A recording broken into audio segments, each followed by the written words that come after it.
नमस्कार दोस्तों, गार्गी क्लासेस पर आपका स्वागत है। डेट आज की 30 सितंबर 2021 और देख लेते हैं इंडियन एक्सप्रेस के एडिटोरियल और आइडिया पेज से इंपॉर्टेंट आर्टिकल्स जो अभी हम इस वीडियो में डिस्कस करेंगे। फर्स्ट जो आर्टिकल रहेगा वो है अभी जो इंडियन एग्रीकल्चर रिसर्च इंस्टीट्यूशन, ठीक है, उनके द्वारा जो अभी 2 राइस की नई वैरायटीज़ तैयार की गई हैं, ठीक है, जीन को म्यूटेट करके, जिनका नाम है पूसा बासमती 1979 और पूसा बासमती 1985। तो दोनों के बारे में यहाँ पे डिटेल दी हुई है, क्या फ़ायदा होगा इससे जानेंगे। दूसरा आर्टिकल हम देखेंगे यहाँ पर द रूरल डेट ट्रैप, कि गाँवों में जो कर्जे का वज़न है कितना है और इसके पीछे वजह क्या है जानेंगे।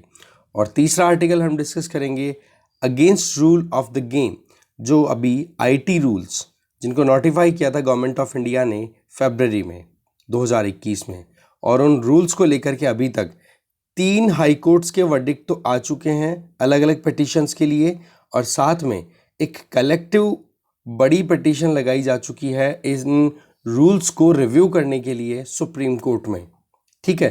तो उस पॉइंट ऑफ व्यू से इस आर्टिकल को हम जानेंगे। 3 आर्टिकल्स है, तीनों को देखते हैं एक एक को डिटेल में। फर्स्ट आर्टिकल है नो मोर पडलिंग। देखो, इस आर्टिकल में बताया जा रहा है कि इंडिया के लिए अगर इंडिपेंडेंस के बाद में सबसे बड़ा कोई चैलेंज था, वो था कि हमारी जो क्रॉप प्रोडक्शन है उसको राइज किया जाए और दूसरा जो यील्ड है उसको राइज किया जाए। दैट मीन्स प्रोडक्टिविटी और साथ में जो प्रोडक्शन का एरिया है, दोनों चीज़ें राइज हो। आज अगर बात की जाए तो हम फूड सेल्फ सफिशिएंसी की तरफ बढ़ चुके हैं ऑलरेडी। हमारे पास में जो स्टेपल फूड है जैसे चावल, गेहूं, ये स्टॉक में बहुत हद तक पड़ा हुआ है। तो इस केस में अब ज़रूरत है कुछ और चीज़ों पर ध्यान देने की। उनमें सबसे इम्पॉर्टेंट आ जाती है बात कि हम फार्मर्स की इनकम को कैसे राइज कर सकते हैं, और इनकम राइज करने के लिए सबसे पहली चीज़ आ जाती है कॉस्ट कटिंग और कॉस्ट कॉम्पिटिटिवनेस। दैट मीन्स कि जो भी इनपुट लगाया जाता है, जैसे फर्टिलाइज़र हो गए या फिर चावल उगाने के लिए जो बीज हैं वो सस्ते में मिल जाएं, या जो रिसोर्सेज हम यूज़ करते हैं जैसे वाटर, फर्टिलाइज़र, वीडिसाइड, पेस्टिसाइड, ये सस्ते में मिल जाए। तो इससे क्या फ़ायदा होगा कि फार्मर्स की इनपुट कॉस्ट डाउन होगी तो उनको बेनिफिट भी ज़्यादा हो पाएगा। तो ऐसे में रिसोर्स एफिशिएंसी लेकर के आना और क्लाइमेट चेंज एक सबसे बड़ा मुद्दा, एक रियलिटी निकल के आई है, तो इसे भी ध्यान में रखते हुए हमारी एग्रीकल्चरल प्रैक्टिसेस को क्लाइमेट स्मार्ट बनाना ज़रूरी है। तो इसी बात को ध्यान में रखते हुए अभी जो नई हर्बिसाइड टॉलरेंट राइस वैरायटी जो लॉन्च की गई है Indian agriculture research and institute के द्वारा, जिनका नाम है, एक तो है पूसा बासमती 1979 और दूसरा है पूसा बासमती 1985, ठीक है। पूसा बासमती 1979 और दूसरा है पूसा बासमती 1985, ओके। तो इन दोनों को भी गवर्नमेंट की तरफ से भी ये जो इंस्टीट्यूशन है इसके द्वारा तैयार कर लिया गया है। फ़ायदा क्या है कि एक हर्बिसाइड जो कि सस्ता पड़ता है, वो नॉर्मल जो वैरायटी थी राइस की जो ऑलरेडी यूज़ हो रही थी, बासमती राइस की या कोई भी राइस की, उसमें अगर हर्बिसाइड को अप्लाई करते थे तो वो देखो पैडी प्लांट को और वीड को दोनों को एक साथ डैमेज किया करता था। तो इस केस में क्या हो गया कि जो वीडिसाइड था उसका केवल असर वीड पे ही पड़े, जो भी खरपतवार है उसी को ख़त्म करने पे पड़े, और जो चावल जिसको हम प्रोटेक्ट करना चाहते हैं उसको प्रोटेक्शन मिल जाए। तो उसके लिए अभी इंडियन एग्रीकल्चर रिसर्च इंस्टीट्यूट के द्वारा अभी अपनी रिसर्च के बाद में ये आउटकम निकला है कि ये जो नई वैरायटी है प्लांट की, ये उस पर्टिकुलर हर्बिसाइड के लिए इम्यून है, या फिर उसके लिए आप कह सकते हो कि उसका असर इतना, मतलब इस पैडी प्लांट के ऊपर नेगेटिव नहीं जाएगा। और उस हर्बिसाइड का नाम है इमेज़ाथापाइर, ठीक है, इमाज़ेथापाइर, ठीक है। तो इस हर्बिसाइड का पहले तो क्या होता था, अब केवल मतलब दोनों को डैमेज करता था, इसको ये नहीं पता था कि क्या कौन सा प्लांट पैडी का है कौन सा वीड का है।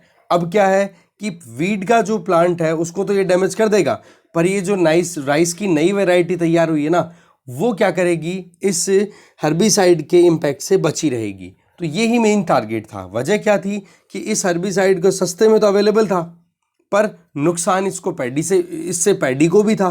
तो इस केस में दूसरे महंगे वीडिसाइड या हर्बिसाइड्स का यूज़ करना पड़ता था फार्मर्स को, इसकी वजह से उनकी इनपुट कॉस्ट ज़्यादा थी। दूसरी तरफ अगर देखा जाए तो आप जानते हो कि चावल की खेती से पहले आप एक छोटी सी क्यारी या नर्सरी के अंदर बहुत सारा पानी इकट्ठा करके और फिर उस वहाँ पर सीडलिंग तैयार करते हो, ठीक है। अब वो सीडलिंग तैयार होने के लिए इतना पानी में डुबो करके क्यों रखा जाता है? इन वीड्स से बचाने के लिए ही, ठीक है। पानी एक तरीके से नेचुरल, आप कह सकते हो कि वीड्स को नेचुरली वीड से प्लांट को प्रोटेक्ट करने के लिए यूज़ किया जाता है। शुरुआती 3 हफ्तों की अगर बात करें तब यूज़ होता है, जिसमें अब क्या होगा कि सीधा अब प्लांट को अब खेत में लगाया जा सकेगा, सीड जो है उसको प्लो किया जा पाएगा। अब नर्सरी की प्रिपरेशन, ट्रांसप्लांटेशन, पडलिंग या फ्लडिंग, इन चीज़ों की ज़रूरत नहीं पड़ेगी। तो इससे क्या होगा कि लगभग 30% जो वाटर है उसका कंजर्वेशन हो पाएगा, जितना भी पानी लगता है उसके कंपैरिजन में। इसके अलावा पर एकड़ जो लेबर कॉस्ट है वो भी 3,000 रुपये तक रिड्यूस हो जाएगी, ओके। और जो राइस का जो पूरा टेन्योर होता है, टाइम होता है, जिसमें 10 से 15 दिन की शुरुआती, अब जैसे 3 वीक की मैं बात कर रहा हूँ यहाँ पर, शुरुआती 3 वीक्स के लिए तो आप सीडलिंग तैयार करते हो, तो वो भी क्या हो जाएगा, टाइम भी बच जाएगा। तो पैसा भी बच गया, पानी भी बच गया और टाइम भी बच गया। इससे इसका फ़ायदा पूरा किसको मिलेगा? फार्मर्स को। तो ये है नए राइस की वैरायटी और इसका ये बेनिफिट मिलेगा। साथ में IARI की जो वैरायटी है, इसमें देखो और भी बहुत सारी चीज़ें हैं उन इम्पॉर्टेंट चीज़ों को हमें हाईलाइट करने की ज़रूरत है, ठीक है। देखो इसमें सबसे बड़ी चीज़ ये है कि पब्लिक एग्रीकल्चर रिसर्च में इन्वेस्टमेंट कितनी ज़्यादा इम्पॉर्टेंट है, कि आज अगर एग्रीकल्चर को हमें बेनिफिशियल बनाना है, फार्मर्स की इनकम को डबल करना है, तो उस केस में हमें इन्वेस्टमेंट रिसर्च एंड डेवलपमेंट में ज़्यादा से ज़्यादा करना चाहिए। आज इंडिया अगर फर्स्ट चैलेंज कोई भी अगर देख रहा है, तो शुरुआत में तो क्या प्रॉब्लम थी कि बहुत बड़ी पॉपुलेशन है, हमें फूड सेल्फ सफिशिएंसी की तरफ जाना है कि खाने की कमी ना हो। इसका रिजल्ट क्या रहा कि ग्रीन रेवोल्यूशन के टाइम पे हाई यील्ड वैरायटी की जो सेमी डॉर्फ वैरायटी की ब्रीड हमने अडॉप्ट की थी, ठीक है, जिसमें हाइट तो कम थी प्लांट की और प्रोडक्शन ज़्यादा था उस एक प्लांट से, गेहूं का और चावल का। तो उसका रिजल्ट ये रहा 1960s और 1970s में हमारे यहाँ पर खाने की कमी थी, वो प्रॉब्लम सॉर्ट आउट रही। पर आज के चैलेंजेस हैं वो बदल चुके हैं, जिनमें एक तो चैलेंज है क्लाइमेट चेंज का और दूसरा चैलेंज है कि फार्मर्स की इनकम को हम कैसे राइज करें। आज क्लाइमेट चेंज की वजह से टेम्परेचर लगातार राइज हो रहा है, ग्लोबल वार्मिंग हो रही है। इसके अलावा विंटर्स की जो आप कह सकते हो ड्यूरेशन है वो शॉर्ट हो रही है, और रेनफॉल भी आप देख सकते हो मॉनसून कितना वीक रहता है, या फिर आप कह सकते हो कि कहीं पर तो ज़्यादा रेनफॉल हो रही है और कहीं पर सूखा पड़ रहा है। तो ये सिचुएशन क्या करती है, कॉम्प्लेक्स बन जाती है और ज़्यादा, ठीक है। तो क्रॉप्स को ग्रो करना, एनिमल्स को रियर करना, इन सारी चीज़ों पर ध्यान रखें तो आज की जो एक्सट्रीम हॉट और कोल्ड इवेंट्स जो है ना, ये मुश्किलें पैदा कर रहा है किसान के लिए, ठीक है। और फार्मर लगातार एक और सिचुएशन है जिसका भी सामना कर रहा है, और वो नेगेटिव सिचुएशन क्या है, वाटर लेवल जो है वो लगातार डिप्लीट कर रहा है, ग्राउंड वाटर लेवल की अगर बात करें। इसके अलावा एनर्जी कॉस्ट, चाहे डीजल की बात करो चाहे इलेक्ट्रिसिटी बिल्स की बात करो, वो राइज हो रहे हैं। वैसे सरकार ने अपनी तरफ से सोलर पैनल सिस्टम के लिए अलग से प्रोग्राम चला रखे हैं, जैसे कि कुसुम स्कीम चला रखी है। इसके अलावा नए नए तरीके के पेस्ट आ रहे हैं, नई डिजीजेज आ रही हैं, तो ये क्या है, फार्मर के लिए चैलेंज क्रिएट करती चली जाती हैं। तो इन सभी के साथ में कॉप अप करना बहुत ज़्यादा ज़रूरी है। तो ये नई ब्रीड जो तैयार की गई है, ये इसी दिशा में सही कदम है, जिससे इनपुट कॉस्ट भी रिड्यूस होगी, आउटपुट भी एग्रीकल्चर से अच्छा मिलेगा। तो रिजल्ट क्या है, मेन पॉइंट क्या निकल के आ रहा है, रिसर्च में पैसा जब लगता है ना, तो हो सकता है कि आपको वो पैसा फ़ायदा देता हुआ नहीं दिखे जल्दी से। जैसे कि फार्मर्स को सब्सिडी से या जो भी फार्मर्स की वेलफेयर के लिए जो स्कीम चलाई जाती है, उनसे तो क्या होता है, सीधा फार्मर को पैसा मिलता है, तो फार्मर को उसी टाइम पे ऑन द स्पॉट दिखता है कि हाँ सरकार हमारा भला कर रही है। पर जब रिसर्च में अच्छा पैसा लगाया जाए, रिसर्च एंड डेवलपमेंट अच्छे से हो जाए ना, तब आप देखा करो कि कितना फ़ायदा हो सकता है लॉन्ग टर्म में। आज अगर देखा जाए तो राइस एक्सपोर्ट जितना भी होता है ना इंडिया में, ठीक है, उसका बासमती राइस को जो एक्सपोर्ट हम करते हैं, उसमें लगभग 32,000 करोड़ रुपए का लगभग आप देख सकते हो इन्वेस्टमेंट होता है। तो इसमें अगर और कॉस्टिंग रिड्यूस हो जाए तो कितना सस्टेनेबल मैनर में एग्रीकल्चरल प्रैक्टिसेस हमारे यहाँ पर शुरू हो जाएगी।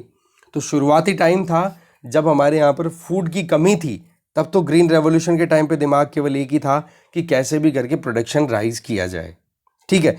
पर आज प्रोडक्शन राइज करने से बजाय हमें क्वालिटी पे भी ध्यान देना है, इनपुट कॉस्ट पे भी ध्यान देना है, और क्लाइमेट चेंज जैसी रियलिटी है इन पर भी ध्यान देना है।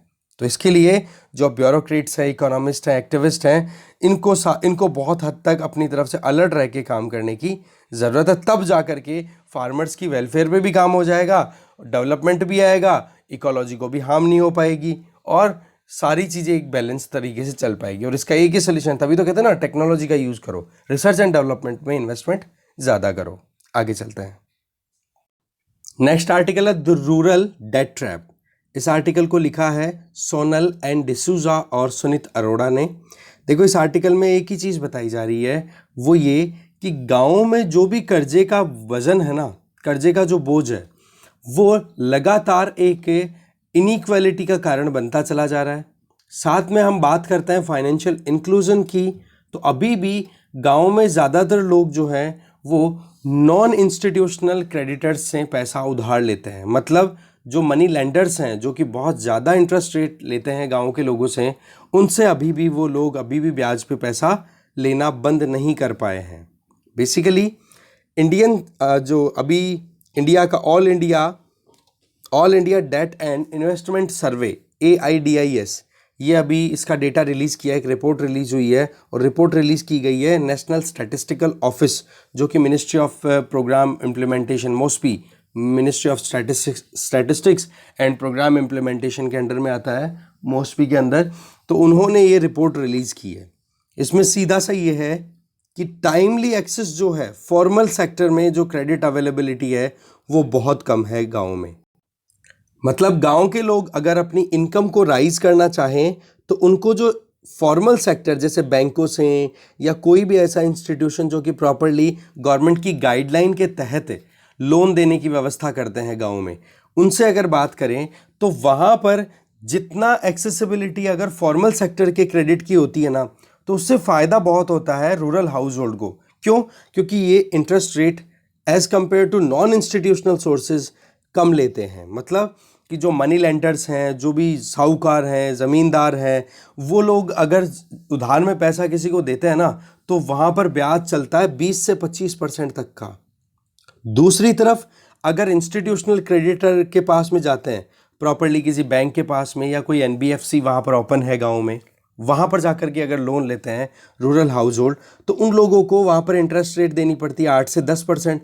तो अब आप देख सकते हो कि कितनी कमाई उनकी ऐसे ही चली जाती है, ठीक है। तो रूरल एरियाज़ के अंदर कर्जे की या लोन की व्यवस्था है ना, वो अभी भी प्रॉपर नहीं है। और ये जो रिपोर्ट है AIDIS रिपोर्ट, ये यही चीज़ रिवील कर रही है कि नॉन इंस्टीट्यूशनल सोर्सेज अभी भी अपनी स्ट्रॉन्ग प्रेजेंस बनाए हुए हैं गाँव में, कि जब कभी जहाँ कहीं भी रूरल क्रेडिट मार्केट की बात आए तो सबसे ज़्यादा जो उधार लिया जाता है वो इन नॉन इंस्टीट्यूशनल सोर्सेज से ही लिया जाता है।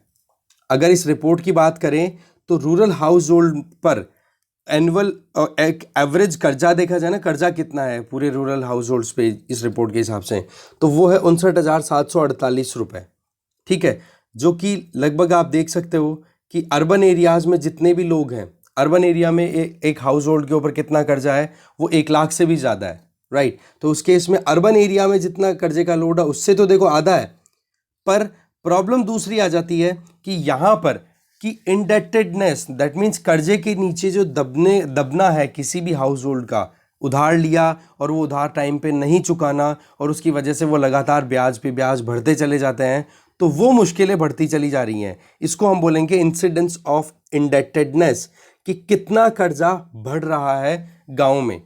तो इसके लिए आप देख सकते हो ये जून 30 के टाइम का ये डेटा बताया जा रहा है, जून 30 तक का, ठीक, 2019 का डेटा है ये। तो इसमें ये बताया जा रहा है कि गाँव में जितने भी लोग रहते हैं, ठीक है, उनमें से आप देख सकते हो कि 17.8% रूरल हाउस होल्ड जो हैं वो इंस्टीट्यूशनल क्रेडिट एजेंसी से, मतलब आप देख सकते हो बैंकों से या फिर जो भी इंस्टीट्यूशनल लेंडर्स हैं उनके पास से उधार लेकर के आते हैं। जबकि दूसरी तरफ आप देखो 10.2% जो लोग हैं अभी भी नॉन इंस्टीट्यूशनल एजेंसी से उधार लेते हैं, और 7% ऐसे लोग हैं जो कि दोनों से उधार लेते हैं, इंस्टीट्यूशन और नॉन इंस्टीट्यूशन, मतलब मनी लेंडर से भी पैसा लेते हैं तो बैंकों से भी पैसा उठाते हैं। तो ओवरऑल आप इन दोनों को ऐड करोगे तो कितना हो गया, दिस इज अराउंड 17.2% लोग जो हैं वो अभी भी नॉन इंस्टीट्यूशनल क्रेडिटर से उधार लेकर के आते हैं। ठीक है, और गांव में जो टोटल उधार के नीचे दबे हुए जो परिवार हैं उनकी पॉपुलेशन है अराउंड 35%, राइट। तो पॉइंट क्या निकल के आ रहा है कि अभी भी इंस्टीट्यूशनल सोर्सेज की कमी है गांव में, जिसको हम बोलते हैं कि भाई फाइनेंशियल इंक्लूजन आना चाहिए, जिससे कि लोग अपनी कमाए हुए पैसों को बैंकों में डिपॉजिट करें और उनको उधार की ज़रूरत पड़े तो जो इंस्टीट्यूशंस है, दैट मीन्स जो भी गवर्नमेंट की गाइडलाइन के तहत काम करने वाले इंस्टीट्यूशंस हैं उनसे उधार ले, तब जाकर के हम कहते हैं कि ये फाइनेंशियल इंक्लूजन है। इसका मतलब अभी भी फाइनेंशियल इंक्लूजन बहुत दूर की बात है, अभी भी बहुत सारे लोग बैकवर्डनेस का शिकार हैं और वल्नरेबल हैं इन सारे इश्यूज़ को लेकर के, पर्टिकुलरली तब जब उनको पैसों की ज़रूरत होती है, कोई भी अपने घर में छोटा मोटा काम करना हो, ठीक है, कहीं खेती के लिए भी ज़रूरत पड़े, कोई सब्जी उगाने के लिए, कहीं मार्केट में भेजने के लिए, कहीं बीमार हो गया उसके लिए, कहीं शादी करनी है उसके लिए। तो ओवरऑल नॉन इंस्टीट्यूशनल सोर्सेज अभी भी रिलायबल बने हुए हैं और ये लगातार पैसा उनसे ऐंठ रहे हैं ढंग से, ठीक है। तो ऐसे में इंस्टीट्यूशनल क्रेडिट एजेंसीज का जो शेयर है ना, हमें उसको राइज करना होगा रूरल इंडिया के अंदर, तब जाकर के ये जो स्ट्रेस है या रूरल डिस्ट्रेस है उसको हम रिड्यूस कर पाएंगे। इसके अलावा अगर देखें कि गांवों में जो लोग भी उधार ले रहे हैं ना, टोटल जितना अमाउंट उधार ले रहे हैं उसका 66% ही अभी गांव के अंदर जो लोग हैं वो अप्रोच कर रहे हैं किसको, इंस्टीट्यूशन को। अभी भी बहुत हद तक अब यहाँ पे कंपेयर कर सकते हो, अराउंड 34% जो वैल्यू वाइज अगर देखा जाए तो इनफॉर्मल सेक्टर से ही लोन लिया जा रहा है, नॉन इंस्टीट्यूशनल डेट ही लिया जा रहा है। और जबकि शहरों में देखा जाए तो 87% जो लोग हैं वो अपना जितना भी लोन की रिक्वायरमेंट होती है वो इंस्टीट्यूशन से पूरा करते हैं। तो ओवरऑल घूम फिर के देखो ये डेटा वही बता रहा है। इसके अलावा इंटरेस्ट कितना चार्ज होता है ये मैं आपको बता चुका हूँ कि अगर इंस्टीट्यूशनल लेंडर से अगर लिया जाता है तो 10 से 15% चार्ज लगता है। मैंने 8 से 10% बताया, अब 10 से 15% का एवरेज मानो, ठीक है। और दूसरी तरफ नॉन इंस्टीट्यूशनल जो क्रेडिटर्स हैं या फिर आप कह सकते हो मनी लेंडर्स हैं, उनसे आप देखो जब लोन दिया जाता है तो 20 से 25% तक उनको ब्याज देना पड़ता है। तो यहाँ पर आप देख सकते हो कितना ज़्यादा ब्याज देना पड़ता है। तो एक तो एक्सेसिबिलिटी नहीं है और एक्सेसिबिलिटी नहीं होने के चलते ब्याज भी उनको कितना देना पड़ता है। ये सिनेरियो निकल के आता है कि रूरल डिस्ट्रेस कितनी है। अब बात आ जाती है कि रूरल एरिया में भी तो सोशियो इकोनॉमिक इनइक्वालिटी कितनी है, सोसाइटी के नाम पे, जात के नाम पे। और इकोनॉमिकली देखिए तो कुछ लोग ऐसे हैं जिनके पास में पैसा अच्छा खासा है और बहुत सारे लोग ऐसे हैं जिनके पास में पैसा नहीं है। तो ये जो सोशियो इकोनॉमिक इनइक्वालिटी वाइज भी देखे ना तो इनमें भी आपको उधार लेने का एक ट्रेंड देखने को मिलेगा। वो कैसे हैं कि जो लोग अपर कास्ट से बिलोंग करते हैं या जो लोग रिच हैं या जिनके पास में कुछ एसेट्स हैं, कुछ प्रॉपर्टी है, तो वो लोग तो जाते हैं और फॉर्मल सेक्टर से क्रेडिट उधार में पैसे ले लेते हैं और अपनी ज़रूरतें पूरी कर लेते हैं। तो ऐसे में इंस्टीट्यूशनल सोर्सेज का जो एक्सेसिबिलिटी है वो किसको है, जो सोशियो इकोनॉमिक हायरार्की में गाँवों में अपर लेवल पे आते हैं वो तो इंस्टीट्यूशनल एक्सेसिबिलिटी इंश्योर कर लेते हैं, क्योंकि उनके पास में उधार लेते टाइम पे जो आप कहते हैं ना गिरवी कोलेट्रल रखने के लिए जो एसेट्स हैं वो भी अच्छे खासे होते हैं। दूसरी चीज़, जो अपर कास्ट के जो लोग हैं या अपर जो क्लास के जो लोग हैं गाँव में सोशियो इकोनॉमिक हायरार्की में जो अपर लेवल पे हैं, वो लोग अपना जो उधार लेने का मटेरियल है ना, उधार लिए हुए पैसे को दूसरे इनकम जनरेटिंग पर्पसेस के लिए अप्लाई कर देते हैं। ऐसा नहीं कि अपने खुद के घर के खर्चों के लिए यूज़ करते हैं। इसके जस्ट उलट जो लोग सोशियो इकोनॉमिक हायरार्की में गाँवों में बॉटम में आते हैं ना, उन लोगों को प्रॉब्लम आती है कि वो क्रेडिट सीधा फॉर्मल सेक्टर से ना लेने की बजाय उनको मजबूरन नॉन इंस्टीट्यूशनल सोर्सेज से, मनी लेंडर से उधार लेना पड़ता है। दूसरी चीज़, वो जो पैसा उधार लेते हैं ना वो एडिशनल इनकम को इनकम को राइज करने के तरीकों के लिए नहीं होता, उनके घर के खर्चों को उठाने के लिए ही होता है। तो दोनों में आप देखो डिफरेंस कितना है। इसके पीछे वजह क्या रहती है कि एक तो एसेट अच्छे खासे रहते हैं, जो सोशियो इकोनॉमिक हायरार्की है गाँव में उसमें जो अपर लेडर में या अपर लेवल पे जो लोग स्टैंड करते हैं, ठीक है ना, तो उनको क्या करना पड़ता है कि कोलेट्रल उनके पास होता है, जाते हैं बैंकों के पास में और गिरवी रख देते हैं अपने कोलेट्रल को और पैसा उधार लेते हैं, उधार लेकर के उससे बिजनेस एक्सपेंड कर लेंगे तो इनकम और बढ़ेगी और एसेट बनते चले जाएंगे। जस्ट उलट अगर देखा जाए, जो गरीब परिवार के या लोअर कैटेगरी में जो आते हैं, या आप कह सकते हो लोअर कास्ट के जो लोग हैं, उन लोगों को क्या प्रॉब्लम होती है, उनके पास में ना तो कोई एसेट है और एसेट नहीं है तो मनी लेंडर के पास जाएंगे, और मनी लेंडर के पास में पैसा लेने कब जाएंगे, जब उनको खुद की अपनी बेसिक नीड्स पूरी करनी होगी या अपने खुद के घर के खर्चे उठाने होंगे। तो दोनों तरफ से वो नुकसान में चले जाते हैं, ठीक है ना। तो आप देखो इस रिपोर्ट में ये बताया जा रहा है कि टॉप 10 वो लोग, टॉप 10 का मतलब सोशियो इकोनॉमिक हायरार्की में जो टॉप लेवल के हैं वो लोग, उनकी अगर बात करें जिनके पास में प्रॉपर एसेट्स हैं, वो लोग लगभग 80% जो कर्जा है वो कहाँ से लेते हैं, वो 80% अपनी जो लोन की रिक्वायरमेंट है वो इंस्टीट्यूशनल सोर्सेज से पूरी करते हैं। उसकी बजाय जस्ट उलट आप देखो, जो बॉटम 50% जो लोग हैं हायरार्की में, जो बॉटम पे आते हैं 50%, वो लोग अपनी 53% जो रिक्वायरमेंट है डेट की, जो भी कर्जा उनको चाहिए होता है, वो नॉन इंस्टीट्यूशनल सोर्सेज से लेते हैं। यहां से क्लियर हो रहा है आपको। इसके अलावा डेट टू एसेट रेशियो अगर देखो कि हाँ भाई कर्जा कितना है और उसके बदले में कर्जे लेने वाले के पास में कितने एसेट है, कितनी प्रॉपर्टी है, अगर ये देखा जाए ना, तो जो बॉटम 10 है, दैट मीन्स जो लोअर क्लास और लोअर कास्ट के लोग गाँव में रहते हैं, उन लोगों में से 10% अगर बॉटम वालों को निकाला जाए ना, तो वहाँ पता पड़ेगा कि उनके एसेट के कंपैरिजन में लगभग उनका जो कर्जा है वो 39 का फिगर लेकर के आएगा। मतलब आप कर्जा ऊपर लिखो, डेट को ऊपर लिखो, एसेट को नीचे लिखो, और ये रेशियो आप निकालोगे तो 39 निकल के आएगा। मतलब जितने एसेट है उसका 39 गुना उनके ऊपर कर्जा है। जबकि दूसरी तरफ जो हायर कैटेगरी में जो लोग हैं, टॉप 10 की अगर बात करें, उनकी अगर बात की जाए तो उनके ऊपर डेट टू एसेट रेशियो कितना आता है, केवल 2.6। अब आप डिफरेंस देख लो कि कितना ज़्यादा डिफरेंस है, और यही वजह है कि गाँवों में लगातार डिस्ट्रेस बनी हुई है। एक तो कर्जे की भी, और दूसरी जो इनकम के सोर्सेज हैं वो भी नहीं हो पा रहे हैं, और कर्जा लेने के लिए भी उनको कहाँ जाना पड़ता है, एग्जॉर्बिटेंट इंटरेस्ट रेट पे करनी पड़ती है मनी लेंडर्स को, नॉन इंस्टीट्यूशनल सोर्सेज को। तो ऐसे में एक्सेस टू क्रेडिट बहुत इंपॉर्टेंट है, और इसके लिए हमें बहुत ज़्यादा ज़रूरी है कि जब तक हम एक्सेस टू क्रेडिट इंश्योर नहीं करेंगे, फाइनेंशियल इंक्लूजन का ये बहुत इंपॉर्टेंट की पिलर है, तब तक हम SC ST या फिर जो दूसरे लोअर कैडर में रहने वाले जो हाउस होल्ड्स हैं उनको हम अपलिफ्ट नहीं कर पाएंगे। वो इसी विशियस साइकिल में फंसे रहेंगे, इसी चक्कर में फंसे रहेंगे और वो प्रॉब्लम का सामना करते रहेंगे। तो ऐसे में जो मार्जिनलाइज सोशल ग्रुप्स हैं, जो सोसाइटी में बिल्कुल ही साइड हो चुके हैं, उनके लिए हमें इंस्टीट्यूशनल क्रेडिट की फैसिलिटी और इंश्योर करने की ज़रूरत है। देखो, inadequate access to affordable credit, that means कि जितना उधार चाहिए, उधार लेने के बाद में जो ब्याज हम चुकाते हैं, वो ब्याज चुकाने के लिए अगर व्यवस्था प्रॉपर नहीं होगी, तो यही कारण है जिसकी वजह से रूरल डिस्ट्रेस लगातार बना हुआ है।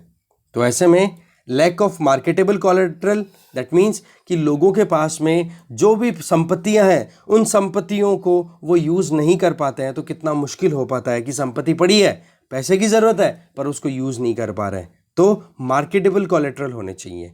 दूसरा, demand for consumption purposes, that means कि वाकई में जो हाउस होल्ड में जो भी उनकी रिक्वायरमेंट्स हैं, उनको पूरा करने के लिए वो लोग रिलाय करें इंस्टीट्यूशनल क्रेडिट सिस्टम के ऊपर, तो एक ऑप्शन बनता है इस रूरल डिस्ट्रेस को रिड्यूस करना। और तीसरा, इंफॉर्मेशनल कंस्ट्रेंट, उनके पास में अवेयरनेस नहीं है, जागरूकता नहीं है, तो जानकारी दिया जाए।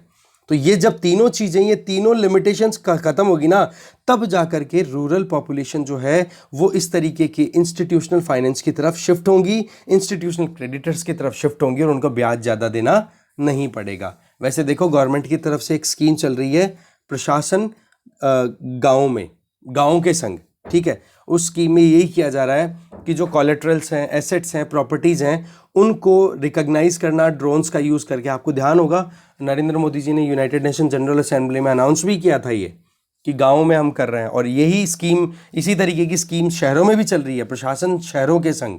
इसमें क्या किया जा रहा है, ड्रोन से पूरा इन्वेस्टिगेट किया जा रहा है कि हाँ भाई किसका खेत कितना बड़ा है, किसका घर कौन सा है, और उनको फिर डिजिटल रिकॉर्ड के तौर पे मेंटेन करना। और फिर जब लैंड रिकॉर्ड्स का डिजिटाइजेशन हो जाता है ना, फिर कोई भी इंडिविजुअल अपनी प्रॉपर्टी के अगेंस्ट में अगर लोन लेने जाएगा तो उसको प्रॉब्लम नहीं होती है। राइट। तो लैंड रिकॉर्ड डिजिटाइजेशन, इसके लिए हम आर्टिकल भी डिस्कस करते रहते हैं न्यूज़ वाले डिस्कशन में शाम को, जिसमें हमने बताया था कि अभी लगभग 13-14 ऐसे स्टेट्स हैं जिनमें लैंड रिकॉर्ड का डिजिटाइजेशन बहुत हद तक कंप्लीट हो चुका है, बाकी प्रोग्रेस कर रहे हैं।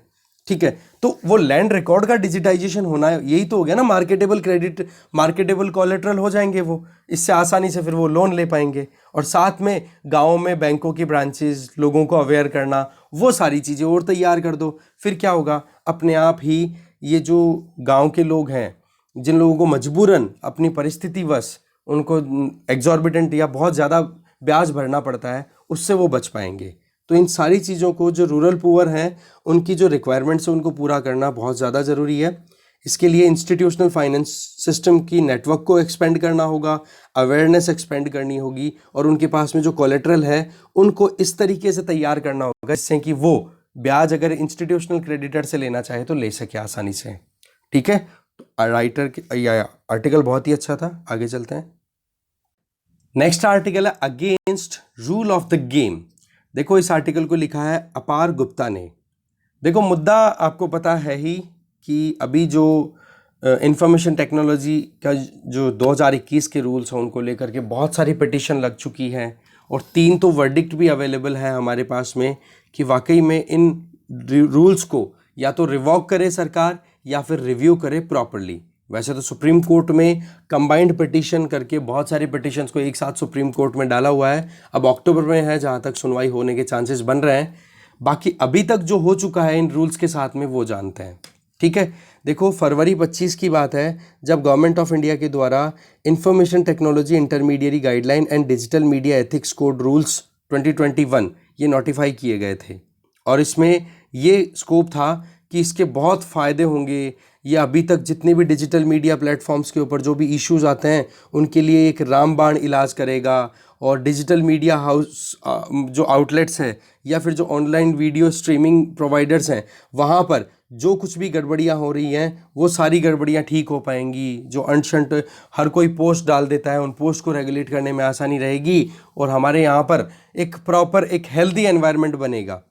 इन सारी चीज़ों को ध्यान में रखते हुए ministry of electronics and information technology और साथ में ministry of information and broadcasting ने स्टेटमेंट दिया था कि अभी हम जो कानून या रूल्स लेकर के आ रहे हैं वो एक फाइन ब्लेंड है, मतलब एक बहुत ही अच्छा बैलेंस्ड रूल रेगुलेशन का सिस्टम है जो कि लिबरल वे में काम करेगा, जिसमें एक तरफ तो freedom of speech and expression वो सेफ रहेगी, और दूसरी तरफ जो प्लेटफॉर्म जिनका यूज लोग करते हैं अपने freedom of speech and expression का यूटिलाइज करने के लिए, जैसे कि सोशल मीडिया प्लेटफॉर्म्स हो गए या ओवर द टॉप जो प्लेटफॉर्म्स है, नेटफ्लिक्स हो गए, अमेजॉन प्राइम हो गई, ये बोले इनका सेल्फ रेगुलेटरी फ्रेमवर्क हम तैयार कर रहे हैं। दैट मीन्स एक फाइन बैलेंस लेकर के आ रहे हैं जिसमें freedom of speech and expression और साथ में जो रेगुलेशन है वो प्रॉपरली हो पाएगा।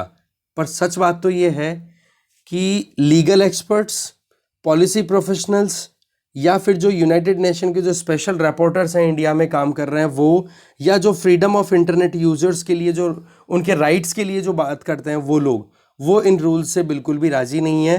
और मुद्दा यहाँ तक पहुँच गया है कि इन आईटी रूल्स को चैलेंज करना भी अभी बहुत हद तक करना शुरू कर दिया है, और इसके लिए हमारे पास में 3 एक्सप्रेशन है कि वाकई में इन रूल्स को रिव्यू की ज़रूरत है कि नहीं। देखो मुद्दा है 3 हाई कोर्ट्स का। एक तो पहला है हाई कोर्ट ऑफ केरला।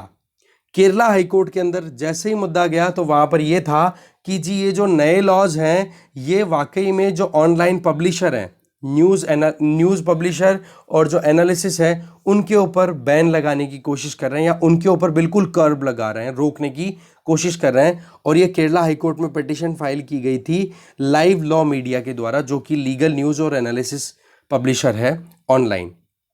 तो इसमें केरला हाई कोर्ट ने क्या बोला कि जी हमारी तरफ से हम इन आईटी रूल्स को इम्पोज होने से रोकते हैं, जो भी सेंट्रल गवर्नमेंट ने जो भी रेगुलेशन फ्रेम किए हैं उनको। पर हाँ ये भी कहा कि अगर कोई भी ऐसी एक्टिविटी ऑनलाइन किसी ने कंडक्ट की जिसकी वजह से क्लियर इंजरी दिखती है कि हाँ मतलब सोसाइटी के लिए प्रॉब्लम क्रिएट कर रही है, पब्लिक ऑर्डर के लिए, मोरालिटी के लिए और नेशनल इंटेग्रिटी के लिए चैलेंज हो गई है वो पोस्ट, तो देखो हमारा ये वर्डिक्ट वहाँ पे अप्लाई होगा नहीं।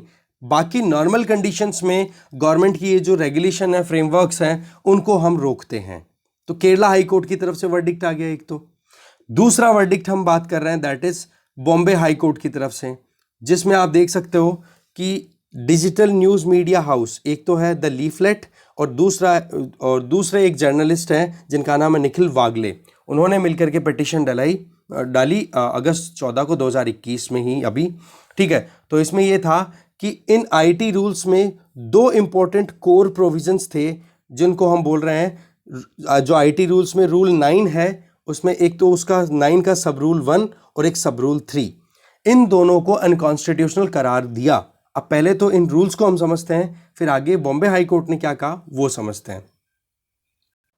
ये देखो आपके सामने स्क्रीन पर है कि जो आईटी रूल 2021 है, इसका पार्ट 3 है ना, उसमें प्रोविजन किया हुआ है रूल 9 का, जिसमें यह है कि जो भी डिजिटल न्यूज़ मीडिया हाउसेज हैं या जो भी ऑनलाइन पब्लिशर हैं या ओटीटी प्लेटफॉर्म्स हैं, उनको रूल नंबर 9(1) के तहत ये करना है कि वो अपने यहाँ पर इन कोड एथिक्स रूल को वो फॉलो करेंगे और इनके हिसाब से अपनी रेगुलेशंस को फिक्स करेंगे, राइट। अब पहले तो जो रूल 9(1) है वो तो क्या कहता है, इन लॉज को आप इम्प्लीमेंट करोगे properly, in code of ethics को सही तरीके से आप इम्प्लीमेंट करोगे, जिसमें ये होगा कि कोई भी अगर कंटेंट पब्लिश किया जाता है, ठीक है, किसी भी लॉ के तहत, तो वो जर्नलिस्टिक कोड या फिर जो प्रेस काउंसिल ऑफ इंडिया या प्रोग्राम कोड जो कि section of cable television network regulation act of 1995, that means एक तो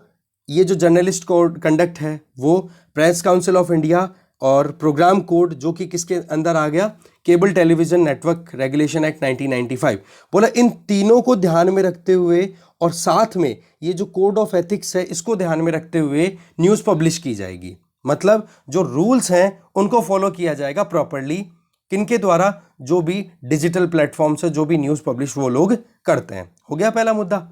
दूसरा ये कि जो इसी रूल में 9 में ही एक क्लॉज है, दैट इज रूल 9(3), उसमें ये कहा है कि एक 3-tier ग्रीवेंस रिड्रेसल मैकेनिज्म तैयार किया जाएगा, और वो भी कौन तैयार किया जाएगा, किसके द्वारा, ये डिजिटल न्यूज़ मीडिया हाउस या ओटीटी प्लेटफॉर्म्स है उन्हीं के द्वारा।